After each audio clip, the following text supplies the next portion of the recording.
అదే RTV app వార్తల్ని క్షణాల్లో చదివే అవకాశం ఉంటుంది. ఒక న్యూస్ పేపర్, ఒక టెలివిజన్ ఛానల్ మీ చేతుల్లో ఎప్పుడూ ఉంటాయి. చేనేతల పరిస్థితి చాలా అధ్వానంగా మారింది. దేశంలోన రెండు కళ్ళు, ఒకటి పంటలు పండించే రైతన్న అయితే ఇంకొకటి బట్టనేచే చేనేత నేతన్న. మరి ఇప్పుడున్న పరిస్థితుల్లో మన ఎమ్మిగనూరులో చూసుకుంటే చేనేతలు ఆత్మహత్యలే శరణం అంటున్నారు. ఇంతకుముందు గతంలో పద్మశ్రీ మాచాని సోమప్ప గారు అభివృద్ధి చేసిన ఎమ్మిగనూరు దాదాపు 40 ఏళ్ల నుంచి ఇప్పటి వరకు ఎలాంటి అభివృద్ధి జరగలేదు. దీనికి కారణం ఏమంటే ఇక్కడున్న మన స్విమ్మింగ్ మిల్ ఏదైతే ఉందో అది కూడా మూతపడింది. దాదాపు 2000 కుటుంబాలు ఈరోజు స్విమ్మింగ్ మిల్ మూతపడిన దానికి రోడ్డు మీద పడ్డాయి. ఎమ్మిగనూరులోన ఎంతో మంది నాయకులు, పెద్ద పెద్ద నాయకులు ఇక్కడ నుంచే పుట్టారు. కానీ ఇంతకుముందు ఉన్న ప్రభుత్వాలు ఏం చేసినారంటే 100 యూనిట్లు విద్యుత్ ఇస్తామని చెప్పి అది కూడా ఇప్పుడు ఇవ్వలేదు. మన ఎమ్మిగనూరులో అభివృద్ధి అనేది ఏది లేదు. గతంలో చూసుకున్నట్లయితే మన 100 ఎకరాల టెక్స్టైల్ పార్క్ ఏర్పాటు చేస్తామని శిలాఫలకం అయితే ఏర్పాటు చేశారు. గత హయాంలో టీప్లాయం ఏర్పాటు చేశారు. ఎస్ఆర్ ప్రభుత్వంలో ఏమైందంటే జగనన్న కాలనీలుగా ఆ స్థలాన్ని కబ్జా చేశారు. ఏ ప్రభుత్వాలు చేనేతలను పట్టించుకోలేదు. ఉపాధి ఏది దొరక్క ఇక్కడ చేనేతలు హోటల్లోన, కిరాణా షాపుల్లోన, బట్టల దుకాణాల్లోన ఆటో డ్రైవర్లుగా జీవనం కొనసాగిస్తున్నారు. లాస్ట్కి ఏమైందంటే నీలకంఠేశ్వర స్వామి దేవాలయం ముందు యాచకులుగా తయారయ్యే పరిస్థితి చేనేతలకు వచ్చింది. కానీ ఎన్ని ప్రభుత్వాలు వచ్చినా చేనేతలను పట్టించుకోవడం లేదు. సబ్సిడీ కింద చేనేతలకు రాయితీ కల్పిస్తే ఉపాధి దొరుకుతుంది. గత ప్రభుత్వము టీడీపీ ఉన్నప్పుడు ఏదైతే హామీలు ఇచ్చారో ఎలక్షన్ ముందు అయితే చాలా పెద్ద పెద్ద హామీలు ఇస్తారు. కానీ ఇప్పుడు ఎలాంటివి అవి కూడా నెరవేరడం లేదు. ఎలక్షన్ అయిపోయాక చేతులు దులుపుకుంటారు. ఇప్పుడున్న పరిస్థితి వైఎస్ఆర్ ప్రభుత్వం 24,000 రూపాయల సంవత్సరానికి ఇచ్చింది. ఎమ్మిగనూరులోన దాదాపు 20,000 కుటుంబాలు ఉంటే కేవలం 1300 కుటుంబాలకు మాత్రమే నేతన నేస్తం కింద 24,000 రూపాయలు వేశారు. మిగిలిన కుటుంబాలు పరిస్థితి ఏంటి? మీరు వేసి ఎమ్మిగనూరు నియోజకవర్గంలో ఉంది. International Lab Facility, Student Lead Startups, Great Academic Exposure, KL, deemed to be University. గత 30 ఏళ్ళ నుంచి మగ్గం చేస్తూనే ఉంటాము, కానీ గిట్టుబాటు ధరలు లేవు. సబ్సిడీ రాదు. 24,000 వరకు ఇస్తారు. ఇచ్చే 2,000 ఎందుకు రాదు? ఇంతకుముందు జిఎస్టీ లేకుండే, ఇప్పుడు జిఎస్టీ వేస్తున్నారు. ఇంకా వేరే పని చేద్దామంటే ఎమ్మిగనూరులో ఇంతకుముందు స్పిన్నింగ్ మిల్ ఉండే, సొసైటీ ఉండే, ఇవన్నీ లేవు. ఇప్పుడు ఆ పని లేక హోటల్లో పని చేయడానికి, కిరాణంలో పని చేయడానికి అట్లా బయట పనులు చూసుకుంటున్నాము. గవర్నమెంట్ వస్తుంది కానీ టెక్స్టైల్ పార్క్ చేస్తామన్నారు, కానీ ఇంతవరకు 15 ఏళ్ళ ఇంతవరకు ఏం చేసింది లేదు. అన్ని గవర్నమెంట్లు వస్తాయి, చెప్తాయి, పోతాయి, అంతే.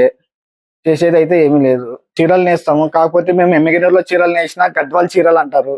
మేము చేసే పని మా పని వాళ్ళు చెప్పుకుంటారు. కాకపోతే మా ఊర్లో గుర్తింపు లేదు. ఎమ్మిగనూరులో మేము చేసే పనులకి వాళ్ళు చెప్పిన రేట్లకే మేము ఇవ్వాలి చీరలు. మేము అంత కష్టపడి రాత్రి పగలు కష్టపడి 2-3 పని చేసినా మనం చెప్పడానికి లేదు రేటు. వాళ్ళు చెప్పింది రేటు, మాకు గిట్టుబాటు ధర ఉండదు. అదే చీరలు ఇక్కడే తీసుకునేటట్లా గవర్నమెంట్ ఏదైనా ఒకటి ఏర్పాటు చేస్తే మాకు బాగుంటుంది. International Lab Facility, Student Lead Startups, Great Academic Exposure, KL, deemed to be University.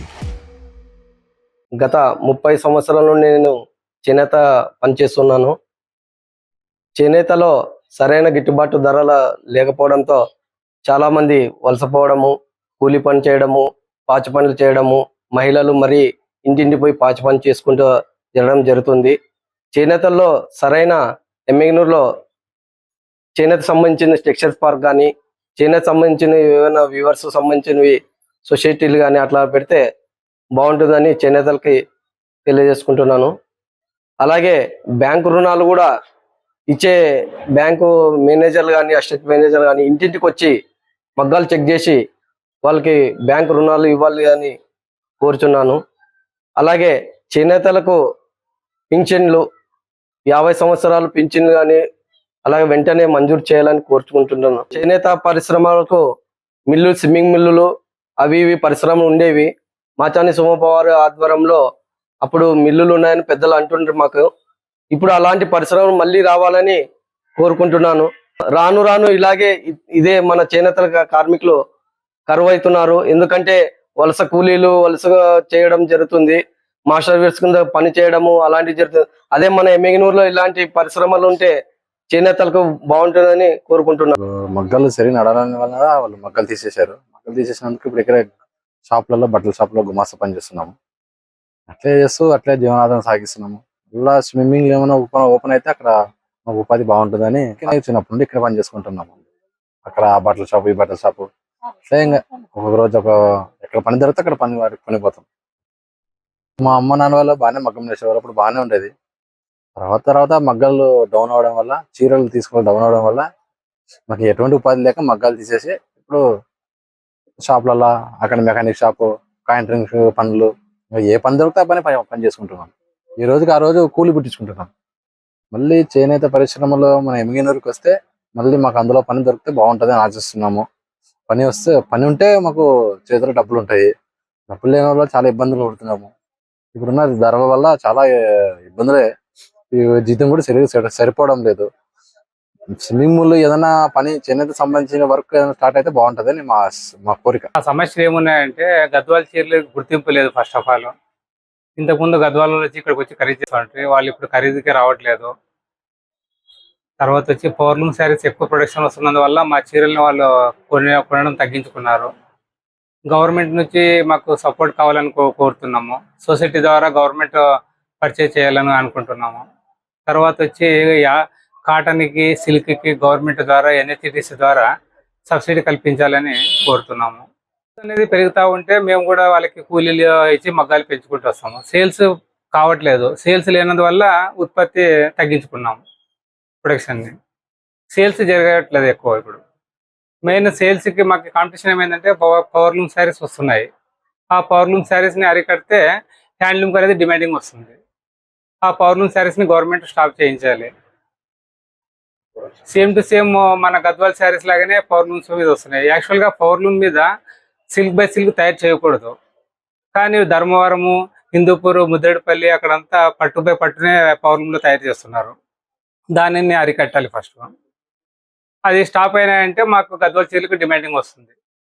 ఏర్పాటు చేస్తే అందరికి చాలా మందికి ఉపాధి వస్తుంది. ఇంకా అలా లాస్ట్ ప్రభుత్వం వస్తుంది తెస్తామంటున్నారు కానీ క్లస్టర్ అనేది ఇక్కడికి ఇంతవరకు రాలే. ఉన్న క్లస్టర్ చిన్న క్లస్టర్నే మూతపడిపోయినాయి. మన గవర్నమెంట్ నుంచి క్లస్టర్స్ అనేది డెవలప్మెంట్ అవుతే అందరికీ ఉపాధి అనేది వస్తూ ఉంటుంది. మెయిన్ క్లస్టర్స్ డెవలప్మెంట్ చేయాలి. వాళ్ళు పనులు లేక బయట ఆటోలకి హోటల్కి వెళ్తున్నారు. కొద్దిగా వాళ్ళకి మేము పని బాగా కల్పిస్తే వాళ్ళు మగ్గాలు పెంచుకుంటూ వస్తారు, మగ్గాల్ని డెవలప్మెంట్ చేస్తారు. మాకు ఫస్ట్ ఆఫ్ ఆల్ సేల్స్ లేనందువల్ల మేము తగ్గిస్తున్నాము. వాళ్ళకి పని లేనందువల్ల వాళ్ళు బయటకు వెళ్ళి పనులు చేసుకుంటున్నారు. మెయిన్ సేల్స్ అనేది ఇంప్రూవ్మెంట్ చేయాలి. ప్రొడక్షన్ ఇక్కడ వస్తుంది కానీ సేల్స్ లేదు.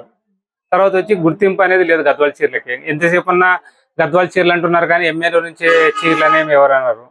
అది గద్వాల్ అనేది అదర్ స్టేట్ అయిపోయింది, తెలంగాణ స్టేట్.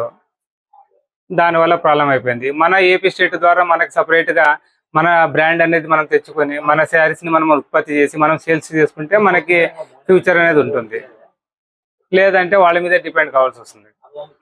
సేల్స్ని బాగా పెంచుకోవాలి మనం. ఇప్పుడు గవర్నమెంట్ సహకరించి సొసైటీస్ని క్లస్టర్ని ఉత్పత్తి చేస్తే దాని ద్వారా కానీ గవర్నమెంట్ ఆప్కో ద్వారా కానీ వాటి ద్వారా పర్చేజింగ్ చేస్తే అందరికీ సేల్స్ అనేది జరుగుతూ ఉంటుంది.